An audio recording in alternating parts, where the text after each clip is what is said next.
All right, so we just covered warm outreach, how to post content, how to monetize content, cold outreach, paid ads, and monetizing paid ads. And finally, we get to put it all together into putting those things on steroids.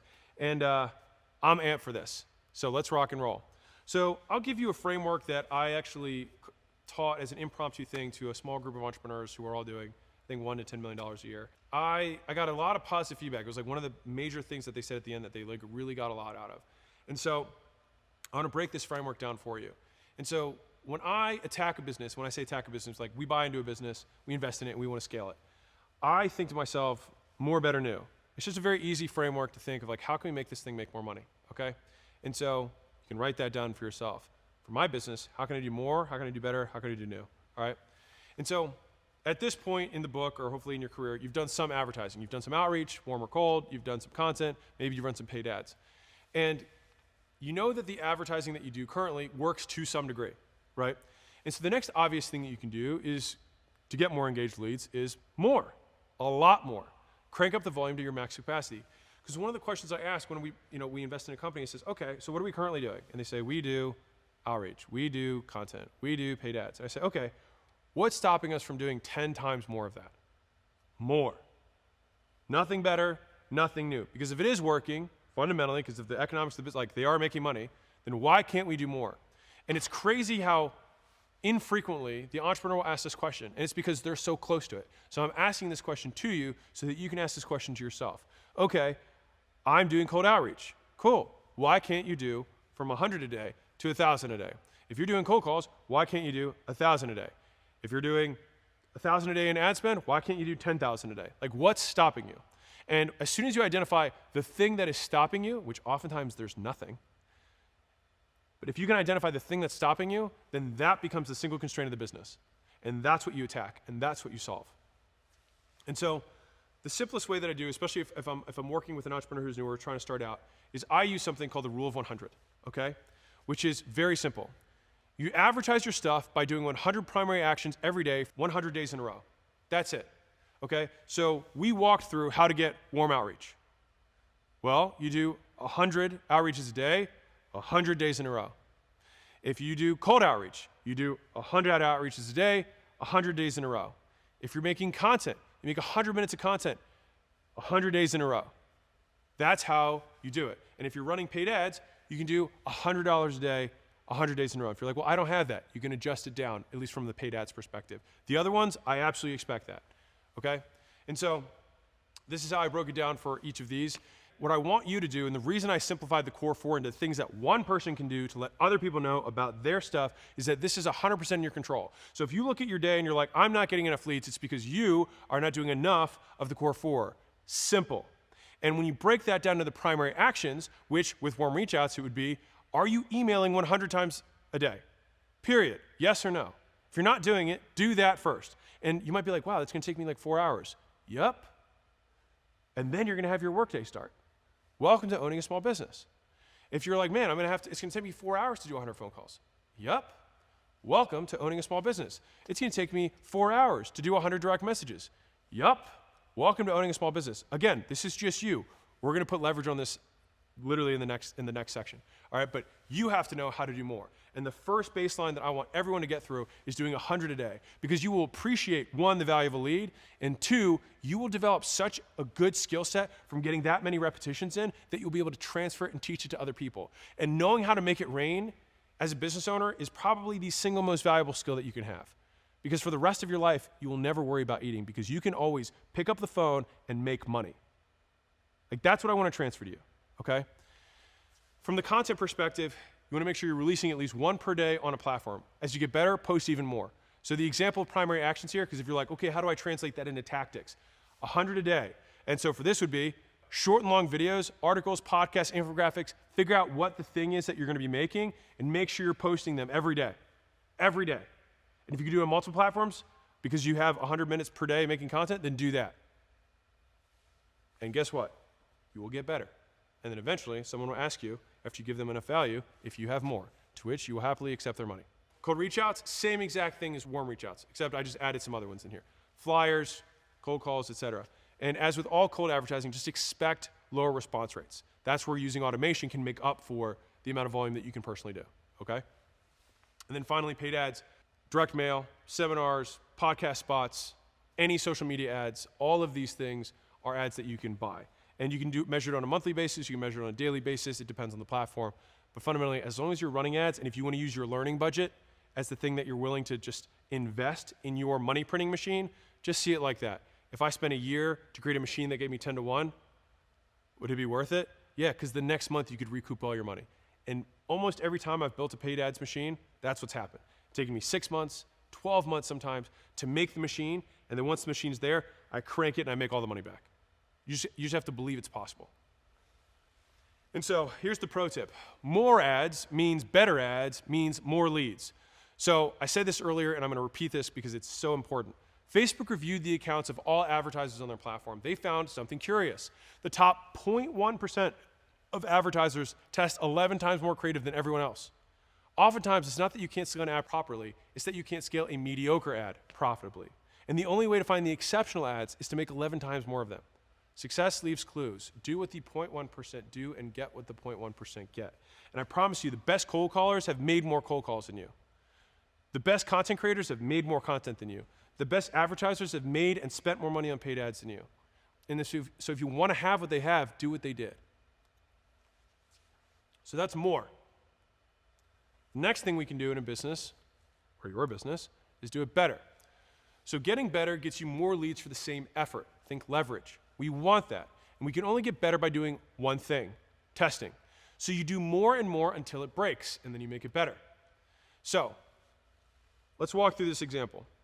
Let's see if 30% of people opt in, they give you free information, and then 5% apply for whatever thing that you sell or services, okay? And then 50% schedule after that point. Let's ignore the constraint for a moment and imagine that we improve each step by 5%. So 30% goes to 35%, which would be a 16% increase, which is 1.16. 5% becomes 10%, which is a 100% increase in leads, which is a doubling. And if 50%, adding 5% becomes 55%, scheduling is a 10% increase in leads. That's 1.1. So which one of these will we attack? The opt-in, the apply, or the schedule? We would attack the apply because the constraint you can define as the one that will have the largest percentage improvement in absolute measures. So you can just take an absolute percentage, add it up, and see which one of them will have the highest impact. And that's where you focus your energy. Because if we took that 5 and made it 20, we would 4x our throughput. And so even more than doing 4 times more, I would think to myself, well, is it easier for me to improve this from 5 to 20? Probably more than getting 4 times as many callers. Well, then I will focus on that. And so here's how I get better. I test one thing per week, per platform, and I do it for 4 big reasons. So number 1 is that if you test multiple things at the same time on one platform, you really never know what worked, which means you can never really learn, and that sucks. So knowing why something worked is helpful. Also, split tests affect each other, which is number 2.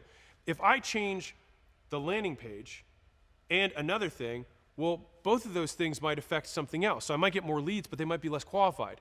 And so it confuses the data. So we want to test one thing at a time. Number 3 is that when you purposely constrain yourself to one test at a time, then you prioritize the thing that you think will get you the most engaged leads. And so even though you could do lots of unlimited tests, you don't have unlimited time and unlimited resources. So you have to prioritize. And so you have to choose your tests wisely. And by doing it that way and adding in that constraint, you will focus yourself on the things that will give you the most bang for the buck. And then 4th, and probably the most important, is that you run the test long enough to see if you can actually get an improvement. All right, too short and you won't get enough data, and too long and you waste time you could have spent improving the next constraint. All right, so you want to have a big enough sample size, and all you have to do is Google statistical significance calculator and just type in the before and the after and see, and it'll show you the likelihood that the result is significant. If it is, take the winner, and then you move on. And that iterative process of doing that once a week, at the end of the year, you have 52 improvements. Now, you can run that process across multiple acquisition channels as long as they're independent.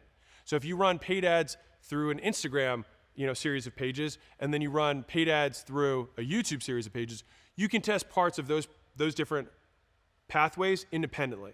You just don't want to test multiple things in the same pathway. And so if we're getting 52 improvements a year, believe me, it improves a lot. And when I look at, just as a fun side note for you guys, over the last year and a half, Gym Launch, since we sold majority, has grown by 40%. And if you saw the quarterly goals that they outline, they have done literally nothing new. They look at the entire pipeline of how we get customers, and they say, okay, we're going to take show rates from 65% to 70% this quarter. And we're going to get our CTRs from 1.1 to 1.2. And we're going to get our pickup rates on our outbound from this to this. And here's how we're going to do it. And that is what they do over and over and over again. And by doing that, they unlock a better acquisition system than everyone else, because those incremental improvements are the things that other people don't know about and don't know why it worked. And that's why learning the things that mattered are the things that make you more valuable as an advertiser. Pro tip. When you're picking what to prioritize front to back. So same thing as we were saying earlier with David Ogilvy, and 80% of your advertising spent on the headline, and how we fixed the first 5 seconds of the video and it got 200 times the views. In general, the lowest percentage steps usually happen at the front, and the higher percentage step happen at the back. So as in 1% of people might click an ad, and then 30% will give you their contact information.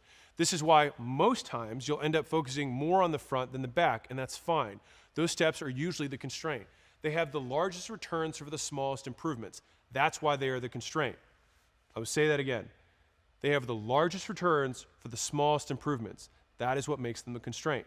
So the call out, the value elements, the offer, the CTA, the landing page, the headline, the subheadline, the image, those are things that are down the pathway front to back. And so I would recommend you go down the pathway in the order of what the lead will see.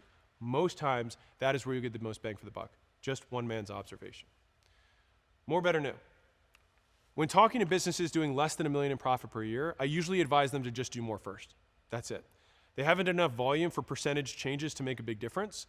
But once you cross $1 million in annual profit, making things better can be the lowest cost, highest return thing you do. So once a business is big enough, I tend to flip the order from more, better, new to better, more, new. Again, just an advanced tip, just something that I've noticed. And so that leads us naturally to new. It's like, okay, well, I get more and I get better. So what about new? So after you've improved your marketing efforts through more and better, the only thing you have left is new places in new ways. All right? In simple terms, new. One of the big fallacies that I see, actually, is you have a small business owner, let's say a guy who owns a dry cleaning store, right? And then he starts marketing, and he sees another guy who's marketing on the same platform as him. And he's like, oh, I'm splitting the pie in half. It's me and this other guy. And then 2 other guys start marketing on the platform. And now he's only got a quarter of the pie. He's very sad for the dry cleaner, right? So he thinks, well, shoot, that's it. I've just divided this pie. But the reality is that they're using one medium on one platform in one targeted audience for one specific type of avatar. There's so much more attention out there you can possibly imagine. And so what most people think their market is one method, one platform, one medium, when in reality it is you've got warm outreach, you've got cold outreach, you've got posting content, you've got running ads, you've got that across Facebook, YouTube, Instagram, Twitter, LinkedIn, email, cold call, cold email, direct mail, Hulu, Spotify, radio ads, TV ads, like newspapers, like the list goes on in all of those things. And so they think that because somebody else is running an ad, they somehow split the pie when they haven't even gotten a seat at the table yet, all right? And so I can promise you that there's significantly more available to you. And let me see if I have this story in here. So I was talking to an agency owner who, it was a call that I took with, when we had our software company, Alan. It was all agency owners. And a guy got on and he said, hey, I think I've tapped my market. I was like, okay. Well, what are you doing in sales? He's like, well, I'm doing $2 million a year. I was like, okay. And what industry you go after? He said, chiropractors. I said, okay. Do you know how big that industry is? And so I Googled it with him live. I was like, okay, it's a $15 billion industry or whatever it is. It might be 10, I don't know. $10 or $15 billion industry. It's like, okay, so you think, I just want to make sure I'm understanding this right. You think that the $40,000 a month that you spend on Facebook ads has tapped the $10 billion industry of chiropractors. He's like, well, you say it like that, not really. I'm like, right, it's ridiculous. What it really means is that you have one channel that you have only been good enough, you've made ads good enough for this. Because here's a mental framework that I used, is that how many other chiropractor agencies are there? 100? 500? 1,000? and all of them still get customers every day? So why can't I go get all of the customers that all of those people are getting? Why not? Because we're not doing the things that those people are doing to advertise to get them. And so when I was trying to build Gymloss to a juggernaut to take over the entire micro gym space, that's what kept me up at night. Whenever I saw that somebody else could acquire other gym owners that wasn't me, I knew there was more. Fundamentally, if there's possibility for any other competitor to exist in your marketplace, there is more media to be had. There is more advertising we could be doing. We could let more people know about the stuff we sell, and we're not doing it. So in that way, there's always more. And that's just of what you can see. There's still all of the other ways that no one else is even using. And believe it or not, most of the guys that you're competing against do barely anything. And so you don't have to do a lot to beat them, I promise you. You just got to show up and try consistently. And so next question is like, okay, well, what happens if you really have saturated a specific market? And I'll give you an example. So on the cold outreach side, we have talked to 20,000 gym owners. There's only 50,000 micro gym owners in the US. And so at that point, you're getting closer to saturating, a market, right? So when do you start trying to do new stuff? Well, if you've only talked to 1% of your marketplace, you probably keep going what you're doing. Talk to 10%, you can probably keep doing what you're doing, right? But you start approaching 20, 30%, then maybe you start needing to expand beyond that, okay? And so here's a little graph that I put here, which is from easy to hard. New placements is easier than new platforms, which is easier than a new method, which is the core 4. Think about it this way. If I make content on Instagram and I make posts there, if I then choose to make stories there, it would take minimal lift. If I make videos on YouTube and then I choose to make other smaller videos on YouTube or make a post on the community tab, which is another place you can make content, that is not a ton of effort. I'm already on there, already have an audience. It's just another way that I can communicate. And so if I run ads, for example, on Facebook and I do in the newsfeed, I can run ads in the stories, right? These are all just placements on platforms I already exist on. That is the easiest way to do something new. So if you're not already doing that, that would be the first type of new that I'd be willing to do. It's the lowest risk, highest return, next step. Second, lowest risk, highest return would be a new platform with a similar type of media. So if I make short videos on one platform, taking those short videos and making short videos on another platform, because again, I have similarities there, then I can then start that as my next new thing. The higher risk version of that would then be a different style on a different platform. So if I go from making long form YouTube videos to making short tweets to run ads or make content, that would be a big shift. It's a new platform and a new type of media. So the idea here, if you're just following along, is that in principle, we want to change as little as we can, just like we did more and new, because we're not trying to change a ton. Because what we already have is working. So we just want to take a half step. Because what happens is most people overcorrect and they pendulum swing the other side and they break everything. You just want to take a half step and juice the shit out of it. Get as much as you can out of it, and then take another half step and get as much as you can out of it. And then finally, you do a new core 4, which is the hardest thing to do. Because that's going from running paid ads to building an outbound team. It's from having an outbound team that does cold calls and cold emails to making content. They're completely different beasts. And so if you start with one, I would consider continuing to increase how much you make there, do more, do better, before adding new. By and large, you'll have the highest likelihood of making more money faster with least effort and least risk. And so here's the action step. Exhaust more, better first. Once you can't do any more, any better, meaning the returns are lower than putting the same effort into a new platform. That's the definition of when you know you can't do any more, any better. Try new. And use this rough order. New placement, new platform, new core 4. Get it going, measure how you do, and scale it from there using more, better. Then rinse and repeat. And so that is more, better, new, and how you put everything that we just went over on steroids. And so let me give you a little get lead summary. Advertising is the process of making known. It's what we do to let strangers know about the stuff we sell. And now we solve the stuff with your lead magnet or offer. But to get them to turn into engaged leads, you have to tell them about it. So we spent this section going over the only 4 ways a single person, you, can advertise and let other people know about their stuff. And that's the core 4. The next section, which is the second half of this training, I'll show you how to get other people to tell strangers about your stuff. So stay tuned, and that is the highest leverage thing that now that we have the core 4, we can play the advanced plays.